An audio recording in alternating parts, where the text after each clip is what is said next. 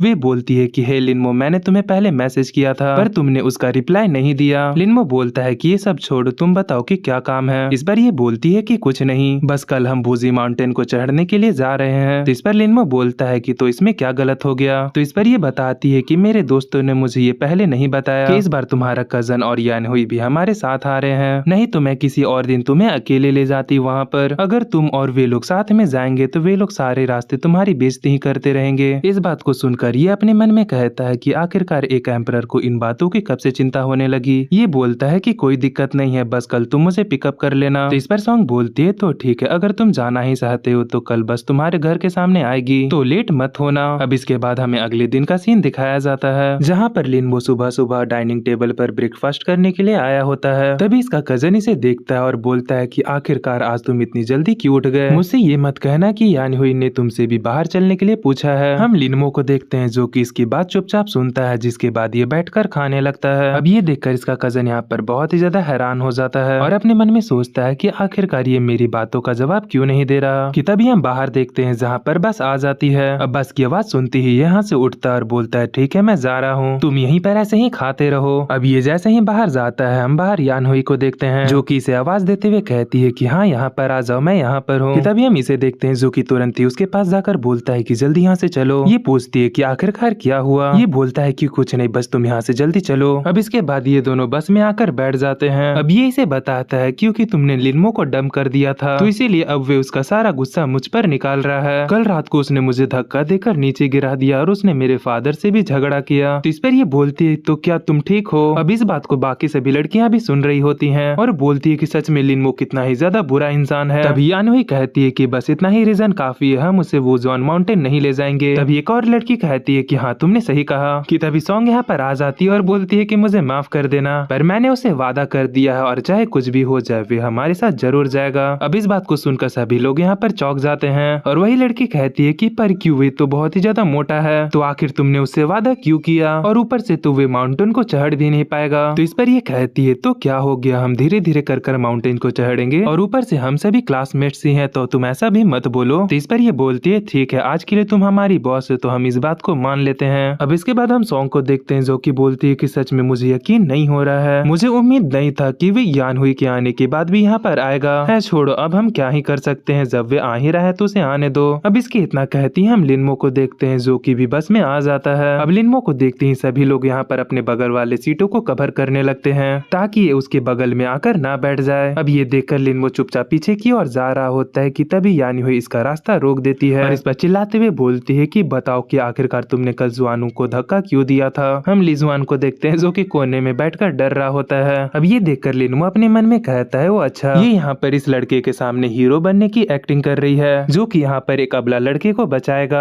कि तभी हम सॉन्ग को देखते हैं जो कि पीछे से आकर यानहुई के कंधे पर हाथ रख देती है और बोलती है कि जरूर उनके बीच में मिसअंडरस्टैंडिंग हो गई होगी। लिनमो इतना भी ज्यादा रूड बंदा नहीं है, वैसे लिनमो जाकर तुम मेरी बगल वाली सीट में बैठ जाओ, वहाँ से तुम्हें एक अच्छा नजारा दिखेगा। अब इसके बाद ये भी जाकर वहाँ पर बैठ जाता है और तभी ये बोलती है तो ड्राइवर जल्दी से गाड़ी चलाओ, अब हमें नेक्स्ट स्टॉप पर भी जाना है। अब बस यहाँ से चलने लगती है कि तभी हम बस के बगल में एक सुपर बाइक को देखते हैं जिससे कि एक लड़की इस बस का पीछा कर रही होती है। तभी लिनमो बोलता है कि मुझे उम्मीद है कि मैं उस जगह पर डिसअपॉइंट नहीं होऊंगा। कि तभी इसकी नजर भी इस बाइक वाली पर चली जाती है और वे बाइक वाली भी लिनमो को देख लेती है और तभी ये अचानक से अपनी स्पीड को बढ़ा लेती है और जाकर सीधे अपने बाइक को बस के सामने रोक देती है। अब इसे सामने देखते ही बस वाला भी झट से ब्रेक लगा देता है जिससे कि सभी लोग अंदर सीटों से टकराने लगते हैं। अब बस यहाँ पर रुक जाती है जिसे रुक कर देख कर ये बस की तरफ जाने लगती है। बस की ड्राइवर इस पर चिल्लाते हुए कहती है कि हे आखिरकार तुम इस तरीके से ड्राइव क्यों कर रही हो। कि तभी हम इसे देखते हैं जो कि अपना हेलमेट को उतारती है। अब इसे देखते ही यहाँ पर जितने लड़के होते हैं वे पागल हो जाते हैं और बोलते हैं कि वाह देखो तो आखिरकार वे कितनी ज्यादा सुंदर है। तभी एक बोलता है कि अरे ये तो यू टैंग है। अब इसे देखते ही सॉन्ग यहाँ पर घबरा जाती है और बोलती है कि अब मुझसे ये मत कहना कि तुम लिनमो के पीछे पीछे यहाँ तक आ गई हो, बस तुमने एक गेम को ही तो हारा है, तो इतना ज्यादा सीरियस होने की क्या बात है। कि तभी सभी लोग इसकी तारीफ करने लगते हैं और बोलती है कि सॉन्ग तुम तो बहुत ही ज्यादा कमाल की हो, तुमने तो यू टैंग को भी यहाँ पर कॉल कर बुला लिया। और तभी एक और बोलता है कि क्या ये भी हमारे साथ चलने वाली है। ये बोलती है कि तुम लोग चिंता मत करो, मैं अभी जाकर उससे पूछ कर आती हूँ। ये उसके पास जाकर पूछते है कि यू टैंग आखिरकार क्या हो गया, तुम अचानक से यहाँ पर क्यों आ गई। इस पर वे बोलती है कि मैं यहाँ पर उस मोटे आदमी को ढूंढने के लिए आई हूँ। जिसके बाद ये लिनमो के पास आ जाती है और बोलती है कि अगर तुम्हारा चेहरा इतना ज्यादा मोटा नहीं होता तो मैंने तो तुम्हें मिस ही कर दिया था। अब इस बात को सुनकर यहाँ पर जितने भी बच्चे बैठे होते हैं वे सभी हंसने लगते हैं। तभी आगे बोलती है कि तुम वुजू माउंटेन मत जाओ, तुम अभी मेरे साथ इंटरनेट कैफे चलो,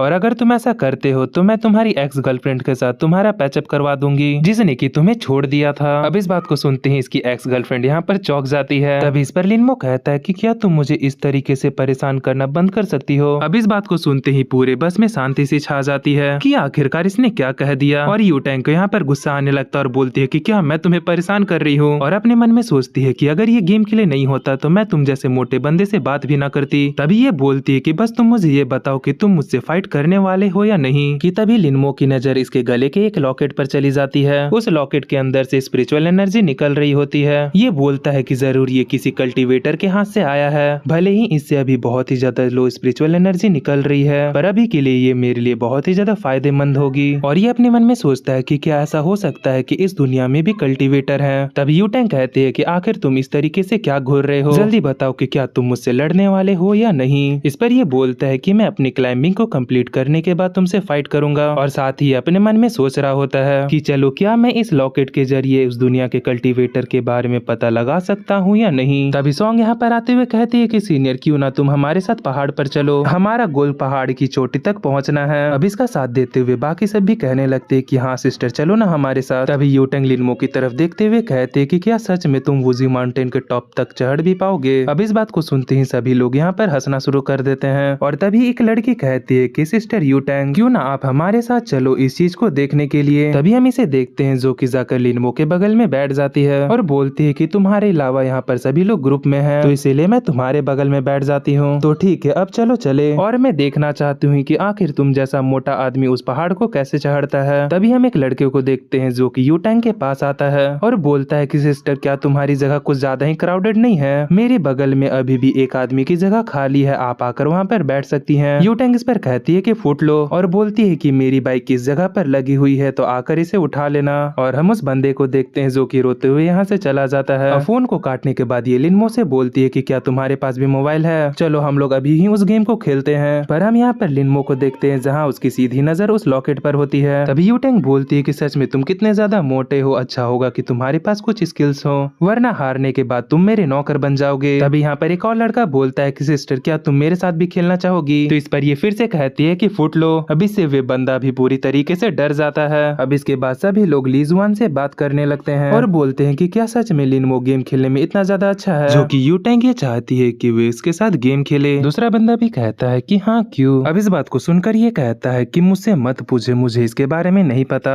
अब इसके बाद ये गुस्से में बाहर देखते हुए कहता है कि मुझे भी यही जानना है कि आखिरकार क्यों वे उस मोटे इंसान के साथ गेम खेलना चाहती है। सच में ये मोटा इंसान मुझे बहुत ही ज्यादा परेशान कर रहा है। अब इसके बाद हम गेम का सीन देखते हैं जहाँ पर लिनमो और यू टैंग भाग रहे होते हैं। यू टैंग लिनमो को देखते हुए कहती है कि ओ तुम यहाँ पर मुझसे गैप बनाना चाहते हो, लगता है कि इस बार तुम यहाँ पर कुछ अच्छा कर रहे हो। ये तभी अचानक हम लिनमो को देखते हैं जो कि अपनी तलवार से इस पर निशाना लगाने लगता है। अब ये देखकर ये बोलती है कि नहीं ये नहीं हो सकता, मुझे यकीन नहीं हो रहा है कि इतनी हाई स्पीड में मूव करते हुए मुझे हिट करना चाहता है। कि तभी हम देखते हैं कि लिनमो का निशाना एकदम परफेक्ट लग जाता है और ये यहाँ पर मारी जाती है। अब ये देखकर यू टैंग का यहाँ पर मुंह बन जाता है और अपने मन में सोच रही होती है कि क्या सच में इसने मुझे फिर से हिट कर दिया। कि तभी लिनमो इससे कहता है कि तुम यहाँ पर हार गई। ये कहती है कि आखिर तुमने ये कैसे किया, तुम इतने ज्यादा परफेक्ट कैसे हो सकते हो। अब इस बात को सुनकर लिनमो यहाँ पर इसे गेमिंग का ज्ञान देने लगता है, जो सुनने के बाद ये बोलती है कि सच में ये तो एक जीनियस है, मुझसे भी एक बड़ा जीनियस। और वहीं पर हम लिनमो को देखते हैं जो कि अपने मन में सोच रहा होता है कि आखिरकार मैं इसे कैसे बताऊं कि मैंने यहाँ पर अपनी स्पिरिचुअल एनर्जी की मदद से इसको हिट किया था। तभी ये बोलती है कि अब तुम मुझसे जीत चुके हो तो तुमने मुझसे एक वादा लिया था, तो बताओ आखिरकार वे क्या है। तो इस पर यह बोलता है कि मुझे $10,000 ट्रांसफर कर दो। अब इस बात को सुनकर ये कहते हैं कि क्या इतनी छोटी सी चीज, अगर तुम मुझे कहो तो मैं तुम्हें हर महीने पैसे दे सकती हूँ, या फिर तुम्हारी उस पुरानी गर्लफ्रेंड से पैचअप करा सकती हूँ, अगर तुम मुझे इस चीज का प्रॉमिस करते हो कि तुम मेरे फ्यूचर में स्पेरी स्पारिंग पार्टनर बनोगे। इस पर ये बोलता है कि नहीं, इसकी कोई जरूरत नहीं है, बस तुम यहाँ पर मेरे पैसे दे दो, और ये अपना QR इसके सामने कर देता है। अब इसे यहाँ पर गुस्सा होते हुए इसके मोबाइल को ले लेती है, जिसके बाद अपने फोन को निकाल कर इसके बैंक में पैसे भेज देती है। जिसके बाद ये इसके मोबाइल को फेंकते हुए बोलती है कि लो, मैंने तुम्हारे बैंक में पैसे भेज दिया है, और साथ ही में मैंने अपना नंबर भी सेव कर दिया है। पर देखो, मैंने तुम्हें अपना नंबर दे दिया है, तो ऐसा नहीं है कि तुम मुझे बार बार फोन करना, और मेरे नंबर को किसी और को देने की तो बिल्कुल भी कोशिश मत करना। अब इन बातों को सुनकर मेन कैरेक्टर अपने मन में कहता है कि मैं एक एम्परर हूँ, लेकिन मैं इस औरत के आधा भी एरोगेंट नहीं हूँ। तभी हम यू टैंग को देखते हैं, जो कि यहाँ पर उड़ जाती है और बोलती है कि सच में यहाँ पर कितनी कम जगह है। अब इसके बाद ये सीधा यान हुई के पास पहुंच जाती है और बोलती है कि जाकर तुम मेरी जगह पर बैठो। अब इस बात को सुनकर यान हुई को यहाँ पर बहुत ही ज्यादा गुस्सा आ जाता है, और अपने मन में कहती है कि मैंने किसी तरह से जाओ के बगल में बैठने का मैनेज किया था, पर इस कमीने को तो देखो, जो कि आकर सीधा मुझे उस मोटे बंदे के बगल में बैठने को कह रही है। वे भी सभी लोगों के सामने ये खड़ी होकर इसे गुस्से में देखने लगती है, पर इसके अंदर इतनी हिम्मत नहीं होती कि ये इसके साथ कुछ कर दे। तभी यू टैंग बोलती है कि जल्दी करो। अब इस बात को सुनकर ये बोलती है कि सच में मैं यहाँ पर सभी लोगों के सामने ये नहीं करना चाहती, लेकिन अगर मैं यहाँ पर यू टैंग को ऑफेंड कर देती हूँ तो ये मेरे लिए बहुत ही ज्यादा बुरा होगा, इसीलिए यहाँ पर मैं इसे ऑफेंड भी नहीं करना चाहती। कि तभी पीछे से जुआन कहता है कि यान हुई, मुझे लगता है कि लिनमो तुमसे कुछ बात करना चाहता है, इसीलिए शायद तुम्हें उसके पास चल ही जाना चाहिए। अब इस बात को सुनकर ये अपने मन में कहती है कि चलो, जुआन ने मेरे लिए यहाँ पर एक रास्ता बना दिया है। अब इसके बाद ये यहाँ से जाने लगती है, और वहीं पर यू टैंग जो होती है वे जाकर इसके सीट पर बैठ जाती है। अब हम जुआन को देखते हैं, जो कि यहाँ पर बहुत ही ज्यादा खुश होता है। ये अपने मन में सोच रहा होता है कि सच में यहाँ पर बहुत ही ज्यादा अच्छा हुआ, मुझे यहाँ पर यू टैंग के साथ बैठने का मौका मिल रहा है, चलो मेरे पास ये एक अच्छा मौका है। जिसके बाद ये खांसते हुए बोलता है कि मेरा नाम लिन जुआन है, आखिरकार तुम खाली वक्त में क्या करना पसंद करती हो? तुम्हें नहीं पता है कि पर मैं भी एक बहुत ही अच्छा प्लेयर हूँ, क्या तुम मेरे साथ गेम खेलना पसंद करोगी? पर इस पर यू टैंग कहती है कि चुप हो जाओ। जिसके बाद ये अपने फोन को निकाल कर चलाने लगती है, और अपने मन में कहती है कि अगर मुझे पता होता है कि इतना ज्यादा शोर मचाता है और इसके अंदर से इतनी तेज परफ्यूम की सेंट आती है, तो मैं यहाँ पर आकर इसके बगल में कभी नहीं बैठती, मैं तो उस मोटे आदमी के साथ ही बैठती। पर ठीक है, चलो, मुझे यहाँ पर ज्यादा स्पेस मिल रहा है। अब सीन शिफ्ट होता है, हम देखते हैं कि ये लोग वहाँ पर पहुँच गए होते हैं जहाँ पर इन्हें जाना होता है। अब सभी बच्चे यहाँ पर बस से उतर जाते हैं और सामने देखते हुए कहते हैं कि आखिर देखो तो ये माउंटेन कितना ज्यादा बड़ा है। तभी एक और लड़का कहता है कि आखिरकार हम इतनी ऊंचे माउंटेन पर कैसे चढ़ेंगे? तभी एक और लड़का एक लड़की से कहता है कि प्लीज पूरे रास्ते मेरे साथ चलना, मुझे बहुत ही ज्यादा डर लग रहा है। तो इस पर ये लड़की कहती है कि हाँ जरूर। अब ये बाकी सब लड़कियों को थम्स अप करती है। इन सभी लड़कियों का यहाँ पर प्लान होता है कि जब सभी लड़के थक जाएंगे तो ये सभी उन सभी को अपने कंधे पर उठाकर ऊपर ले जाएंगे, जिससे कि हम सभी के बीच में एक अच्छा रिश्ता बन जाएगा। कि तभी हम सॉन्ग को देखते हैं, जो कि चिल्लाते हुए कहते हैं कि सभी लोग मेरे पीछे आओ, कोई भी पीछे मत रह जाना। अब हम आधे घंटे बाद देखते हैं, जहाँ सभी लड़के थके हुए होते हैं और बोल रहे होते हैं कि मेरे पैर में तो दर्द हो गया। दूसरा भी बोलता है कि हाँ, मेरे भी पता नहीं मैं यहाँ पर क्यों आ गया। अब ये देखकर लिनमो अपने मन में कहता है कि ये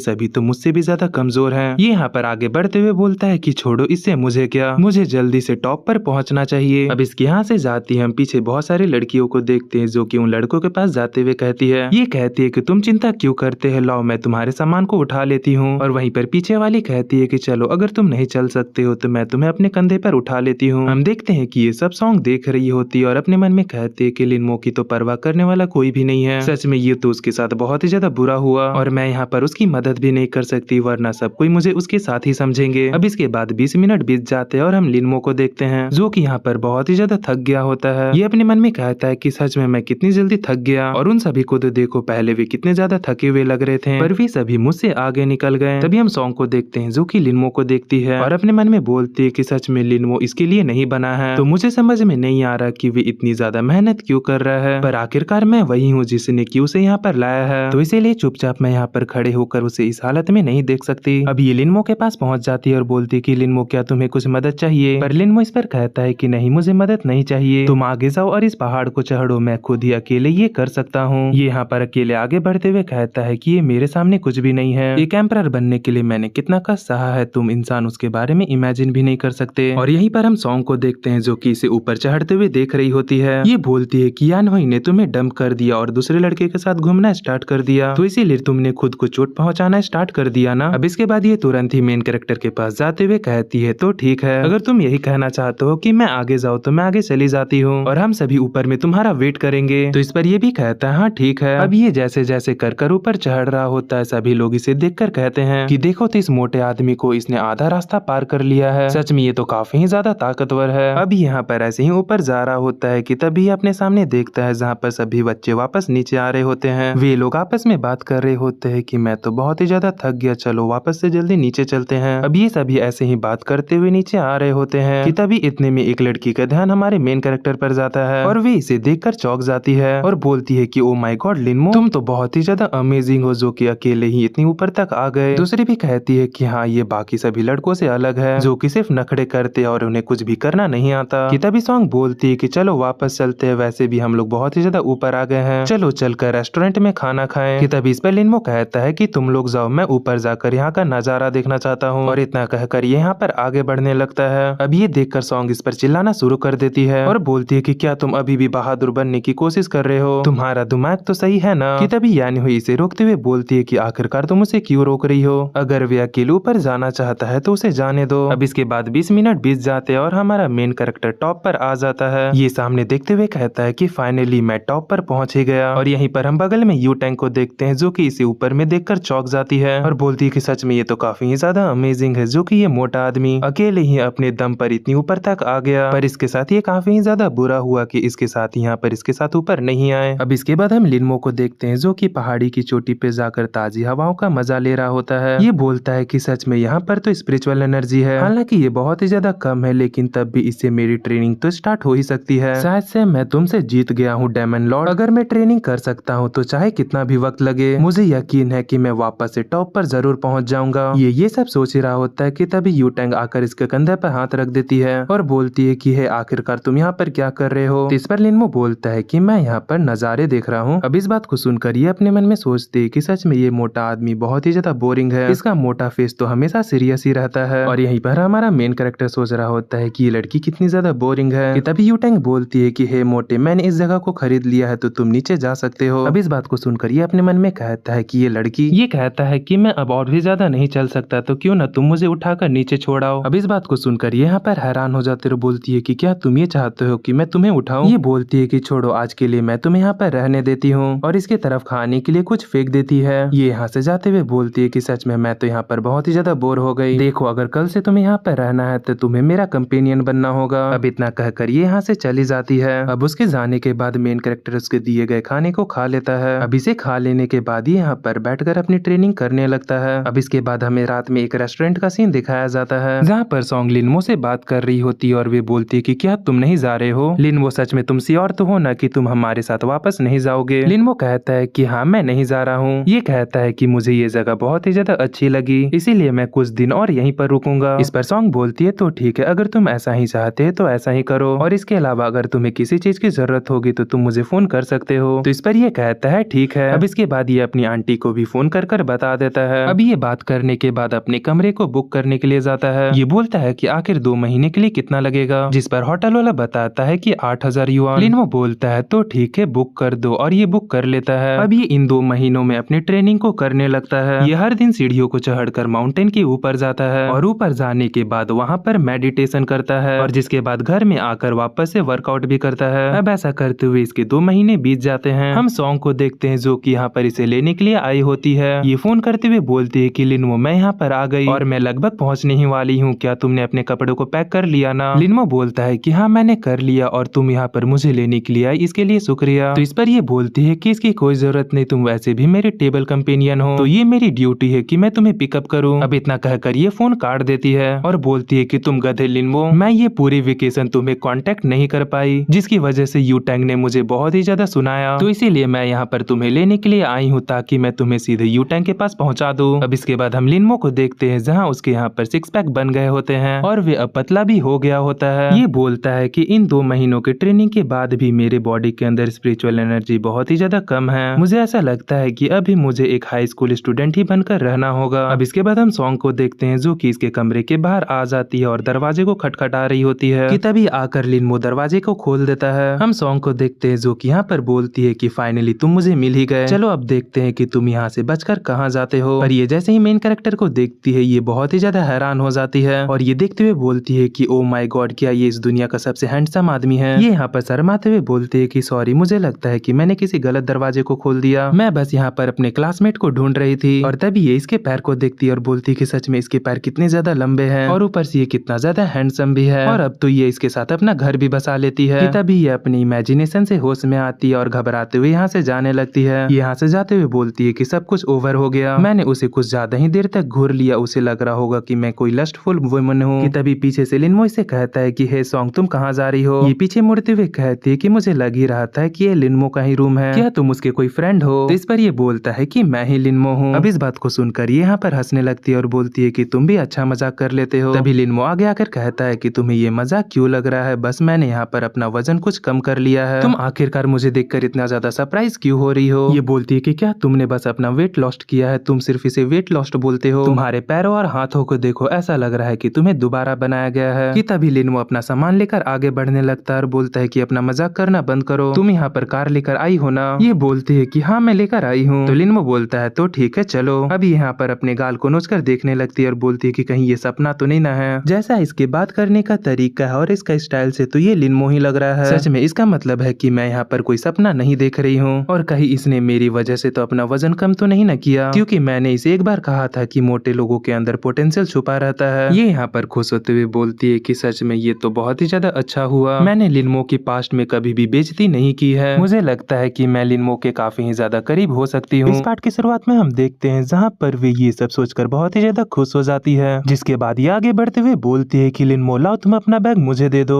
लेकिन जैसे ही ये बाहर देखती है, बाहर एक लड़की आकर मेन कैरेक्टर से बोलती है कि लाइए यंग मास्टर आप इसे मुझे दे दीजिए, मैं इसे कार में रखने में आपकी हेल्प कर देती हूँ। लेकिन जैसे ही ये उसे देखती है, ये भागते हुए कार के पास जाती है और कार के दरवाजे को खोलते हुए बोलती है कि तुम रहने दो, मैं हमारे लिनमो के लिए दरवाजा खोल दूंगी, तुम जाकर अपने काम करो। अब इसके बाद ये सभी कार में बैठकर यहाँ से जाने लगते हैं, जहाँ पर कार में सॉन्ग बोल रही होती है कि लिनमो सच में तुम बहुत ही ज्यादा हैंडसम हो चुके हो, क्या तुम्हें ये बात याद है कि मैंने तुमसे एक बार कहा था कि मोटे लोगों में भी पोटेंशियल होता है, पर आखिर तुमने इतनी जल्दी अपना वजन कैसे कम कर लिया। मुझे ऐसा लगता है कि तुमने ये करने के लिए हर दिन पहाड़ को चढ़ा होगा, क्यों मैंने सही कहा ना। लिनमो कहता है कि हाँ तुमने सही कहा। अब इस बात को सुनकर ये खुश होते हुए बोलते हैं कि सच में तुम तो बहुत ही ज्यादा अमेजिंग हो, तुम अकेले सच में उतनी दिनों तक उस पहाड़ को चढ़ते रहे, मैंने आज से पहले तुम्हारे जैसा अमेजिंग बंदा कभी नहीं देखा। जिसके बाद ये आगे बोलती है कि तुमने तो कमाल कर दिया, अगर यान्वी तुम्हें इस रूप में देखेगी तो वे तुम्हारी पियोंसी तुरंत ही तुम्हारे से शादी करने के लिए मरने लगेगी। लेकिन मैं सच बताऊं तो तुम उसे भाव मत देना, क्योंकि जो लड़कियां सिर्फ तुम्हारे शरीर के पीछे भागती है वे बिल्कुल भी अच्छी नहीं होती है। तुम ये नहीं जानते हो तुम्हारी इस फिगर के कारण कितनी सारी लड़कियां तुम पर अट्रैक्ट होगी। लेकिन मैं अगर बोलूँ तो तुम उन सभी को भाव मत देना, क्योंकि वे सब सिर्फ तुम्हारी बॉडी के पीछे है, ना कि तुम्हारे ऊपर। तभी इसकी पक पक सुनकर मेन कैरेक्टर बोलता है कि क्या तुम चुप रह सकती हो। अब इस बात को सुनते ही ये बोलती है कि ठीक है। जिसके बाद ही ये घबराते हुए सोचती है कि कहीं ऐसा तो नहीं ना है कि लिनमो मुझसे नफरत करने लगा है, क्योंकि मैंने इसे पहाड़ पर अकेला छोड़ दिया था और इसके साथ पहाड़ को नहीं चढ़ी थी। ये बोलती है कि नहीं नहीं ऐसा नहीं हो सकता। ये यहाँ पर मेन कैरेक्टर के साथ शादी के सपने देखने लगती है और बोलती है कि अगर मैं उसके साथ थोड़ा और नाइस हो जाऊं तो ऐसा नहीं हो सकता है कि वे भी मुझसे प्यार करने लगे। जिसके बाद ही ये न्यूज में बता रही होती है कि अब मुझे बहुत ही ज्यादा रिग्रेट हो रहा है। इसके ख्याली पुलाव यहाँ पर खत्म ही नहीं हो रहे होते। ये बोलती है कि नहीं नहीं अभी भी मेरे पास एक चांस है, क्योंकि अभी तक सिर्फ मैं ही हूँ जो कि लिनमो के साथ अच्छे से बात करती आई है, तो इसीलिए अभी भी मेरे पास बाकी सभी से ज्यादा चांस है। अब ये सब सोचने के बाद ये मेन कैरेक्टर से बोलती है कि तुम्हारा ये समर हॉलीडे बहुत ही ज्यादा टफ गया होगा, तो चलो मैं तुम्हें रिलैक्स करने के लिए एक खाने की ट्रीट दे देती हूँ। पर मेन कैरेक्टर इस पर बोलता है कि नहीं इसकी कोई जरूरत नहीं है, बस तुम मुझे मेरे घर पर छोड़ दो। तो इस पर ये बोलती है ठीक है। अब हम देखते हैं जहाँ मेन कैरेक्टर अपने घर पर आ जाता है। हम पीछे सॉन्ग को देखते हैं जो कि मेन कैरेक्टर को बाय बाय करते हुए कह रही होती है तो ठीक है लिनमो, हम दोनों जल्द ही स्कूल में मिलेंगे। और यहीं पर हम पीछे ड्राइवर को देखते हैं जो कि इस पर गुस्सा करते हुए कह रही होती सॉन्ग आखिरकार तुमने ये क्या किया, हमारा प्लान तो लिनमो को मिस झाओ के पास ले जाने का था, तो आखिरकार तुमने उसे घर पर क्यों छोड़वाया। ये बोलती है कि नहीं अब मैं इसे उसके पास नहीं ले जाऊंगी। ये अपने मन में सोच रही होती है कि लिनमो अब बहुत ही ज्यादा हैंडसम हो चुका है और ये एक बेचारी भेड़ है, तो आखिरकार मैं उसे झाओ जैसे भेड़िए के पास कैसे छोड़ सकती हूँ। ये उस ड्राइवर को बोलती है कि हम बाद में झाओ यूटैंग के साथ खेलने के लिए लिनमो का अकाउंट यूज कर लेंगे, जिससे कि ये प्रॉब्लम सॉल्व हो जाएगा। अब आगे हम मेन कैरेक्टर को देखते हैं जो कि अपने घर में जैसे ही आता है सभी लोग इसे देखकर बहुत ही ज्यादा हैरान हो जाते हैं। आंटी बोल रही होती है कि हे कौन हो तुम और आखिरकार तुम अंदर कैसे आ गए। पर मेन कैरेक्टर जवाब नहीं देता, ये चुपचाप जाकर कुर्सी पर बैठ जाता और बोलता है कि मैं लिनमो हूँ, मैंने बस अपना थोड़ा सा वजन लॉस कर लिया है। अब ये सुनते ही इसके कजन का हालत तो यहाँ पर खराब होने लगता है और बोलता है कि क्या तुम लिनमो हो। जिसके बाद ये उस पर चिल्लाते हुए बोलता है कि नहीं तुम लिनमो नहीं हो सकते, अगर उसने अपना वजन वजन कम भी कर लिया, तब भी वे तुम्हारे जितना हैंडसम नहीं दिखेगा। तुम झूठ मत बोलो, आखिरकार तुम कौन हो और लिनमो बनने का प्रिटेंड क्यों कर रहे हो। आंटी अपने बेटे को बोलती है कि तुम चुप हो जाओ और ये लिनमो से बोलती है कि क्या तुमने प्लास्टिक सर्जरी करवाई। मेन कैरेक्टर बोलता है कि सारे पैसे को तो तुमने हड़प लिया है, तो आखिरकार मैं ऐसा कैसे कर सकता हूँ। मेरे पास तो यहाँ पर खाना खाने तक के पैसे नहीं है, और वैसे क्या मेरे इस सेमेस्टर और बाकी सभी के लिए पैसे हैं। इसकी आंटी बोलती है ठीक है, मैं तुम्हारे रहने के पैसे दूंगी और जो तुम्हारे स्कूल के नए ड्रेस होंगे वे भी लाकर तुम्हें दे दूंगी, लेकिन तुम ये याद रखना अगर तुम अपने अंकल और कजन के साथ कोई भी गलत हरकत की तब मैं तुम्हारे जितने भी पैसे हैं उसे कट कर लूंगी और तुम्हें एक भी रुपया नहीं दूंगी। मेन कैरेक्टर उठते हुए बोलता है ठीक है, अब मैं यहाँ से जा रहा हूँ। अब इतना कहकर ये यहाँ से अपने रूम में जाने लगता है। आंटी इसके अक्कर को देखकर बोलती है कि ऐसा लगता है कि सच में ये लिनमो ही है। अब हम अगले दिन का सीन देखते हैं जहाँ इन दोनों को स्कूल में ले जाया जा रहा होता है। हुआन बोलता है कि सिस्टर आखिरकार आप गाड़ी इतनी स्लो क्यों चला रही हो। इसकी ड्राइवर बोलती है ठीक है, मैं फास्ट चलाती हूँ। जिसके बाद ये मेन कैरेक्टर को शीशे में देखते हुए बोलती है कि मैं यहाँ पर कुछ भी नहीं कर सकती क्योंकि मेरी नजर मास्टर लिनमो से हट ही नहीं रही है। वे सच में बहुत ही ज्यादा ब्यूटीफुल है। मेरी नजर तो उनसे हट ही नहीं पा रही है क्योंकि मुझे ऐसा लगता है कि बाद में मैं उनसे मिल पाऊंगी भी या नहीं। अब ये कार आकर स्कूल के बाहर रुकती है और जैसे ही मेन कैरेक्टर कार से बाहर निकलता है सभी लोग उसे ही देखने लगते हैं। लड़कियां उसे देखकर बोल रही होती है कि सच में कितना ज्यादा हैंडसम है। उसकी अदाएं तो देख, वे कैसे चल रहा है एकदम मॉडल की तरह। आखिरकार ये नया लड़का कौन है, प्लीज कोई मुझे बता दो। और वहीं पर हम पीछे कजन को देखते हैं जो कि इन सभी की बातों को सुनकर यहाँ पर जल रहा होता है। ये चिढ़ते हुए बोल रहा होता है कि ये लिनमो आखिर इसकी हिम्मत कैसे हुई इस तरह से प्रिटेंड करने की। अब हम आगे देखते हैं जहाँ पर लड़कियां मेन कैरेक्टर की फोटो खींच रही होती है। अब मेन कैरेक्टर जैसे ही क्लासरूम में भी जाता है सभी क्लास के बच्चे भी इसे देखकर बहुत ही ज्यादा हैरान हो जाते हैं। किसी की भी नजर इससे हट ही नहीं रही होती है। ये सभी भी देखकर बोल रहे होते हैं कि आखिरकार ये हैंडसम बंदा कौन है, क्या ये न्यू ट्रांसफर स्टूडेंट है। हम मेन कैरेक्टर को देखते हैं जो कि इन सभी की बातों को नहीं सुनता और जाकर चुपचाप अपने सीट पर बैठ जाता है। ये बैठते हुए बोलता है कि मैंने यहाँ पर बस अपना थोड़ा सा वजन कम किया है और मैं नॉर्मली से ही थोड़ा ज्यादा अच्छा दिख रहा हूँ। फिर ये क्लासरूम की खिड़की को देखता और बोलता है कि पर आखिरकार इतनी सारी लड़कियां यहाँ पर क्या कर रही हैं? उन्हें मेरी तरफ इतना भी ज्यादा अट्रैक्ट नहीं होना चाहिए था। क्या ये हो सकता है कि ये सभी मेरे इस ऑरा की वजह से हो रहा है? कि तभी से सॉन्ग की चिल्लाने की आवाज आती है जो कि बोल रही होती है कि सिस्टर जरा मुझे समझाने दो। कि यूटेंग उससे कहती है कि आखिर तुम्हारी हिम्मत कैसे हुई उस मोटे बंदे की तरह प्रिटेंड करने की। आखिरकार वे मोटा बंदा कहाँ पर है? मैं तुम्हें सिर्फ 3 मिनट दे रही हूँ, जल्दी से मुझे उसके पास लेकर चलो। सॉन्ग रोते हुए बोलती है कि अब यहाँ पर कोई भी मोटा आदमी नहीं है। कि फिर से यूटेंग इस पर चिल्लाते हुए कहती है कि अभी भी तुम झूठ बोलने की कोशिश कर रही हो। लगता है कि जब तक कि मैं तुम्हें पीट कर अच्छे से ना समझा दूं तुम मुझे सच नहीं बताओगी। सॉन्ग रोते हुए बोलती है ठीक है मैं तुम्हें बताती हूँ, ऐसा कुछ भी मत करना। जिसके बाद ये तुरंत ही मेन कैरेक्टर की तरफ उंगली करते हुए कहती है कि वे है लिनमो, तुम्हें वे पहचान में नहीं आ रहा है क्योंकि उसने बस अपना थोड़ा सा वजन कम कर लिया है। अब इस बात को सुनकर यूटेंग कुछ देर तक उसे देखती है और मेन कैरेक्टर चुपचाप यहाँ पर बैठा होता है और क्लास में कुछ देर के लिए सन्नाटा छा जाता है। कि अगले ही पल यूटेंग सॉन्ग को मारते हुए कहती है कि मैंने तुमसे कहा था कि मुझसे झूठ मत बोलना, उसके बाद भी तुम्हारी आखिरकार हिम्मत कैसे हो रही है मुझसे झूठ बोलने की। सॉन्ग बोलती है कि अरे मैंने बोला ना कि मैं झूठ नहीं बोल रही हूँ, यही सच्चाई है। कि तभी मेन कैरेक्टर भी बोलता है कि हाँ वे सच बोल रही है, मैं ही लिनमो हूँ और अगर तुम मेरे साथ ट्रेनिंग करना चाहती हो तो मुझसे क्लास के बाद मिलना। अब इस बात को सुनकर यूटेंग बोलती है कि हे तुम आखिरकार कौन हो। कि तभी सॉन्ग फिर से बोलती है कि अरे सच में ये लिनमो ही है। इस समर वे लगातार वुजू माउंटेन को चढ़ता रहा जिसकी वजह से उसका वजन कम हो गया है। यूटेंग बोलती है कि वो अच्छा, जिसके बाद ये इसके और इसके पुराने वर्जन को कंपेयर करने लगती है और इसे कंपेयर करते हुए बोलती है कि सच में ये दोनों तो कुछ कुछ मिल रहे हैं, पर क्या सच में ये वही है? ये मेन कैरेक्टर से बोलती है कि क्या सच में तुम वही मोटे आदमी हो? मेन कैरेक्टर इससे कहता है कि तुम मुझे अब मोटा आदमी मत कहो। अब इसे सुनते ही ये बोलती है कि सच में इसकी आवाज तो बिल्कुल सेम है और जो इसका ये एटीट्यूड है वे भी बिल्कुल सेम ही है, तो इसका मतलब ये है कि सच में ये लिनमो ही है। जिसके बाद ही आगे बोलती है कि इससे कोई फर्क नहीं पड़ता कि तुम चाहे मोटे हो या पतले, तुम्हारे लिए यही अच्छा होगा कि तुम क्लास के बाद रुको। तभी सॉन्ग पीछे से बोलने लगती है कि असल में उस दिन जो तुम्हारे साथ गेम खेल रहा था वे कोई और था, वे तो एक रैंडम बंदा था जिसे कि बस मैं टीम को कवर करने के लिए बुलाया था और जो ये लिनमो है सच में ये खेलने में बिल्कुल भी ज्यादा अच्छा नहीं है।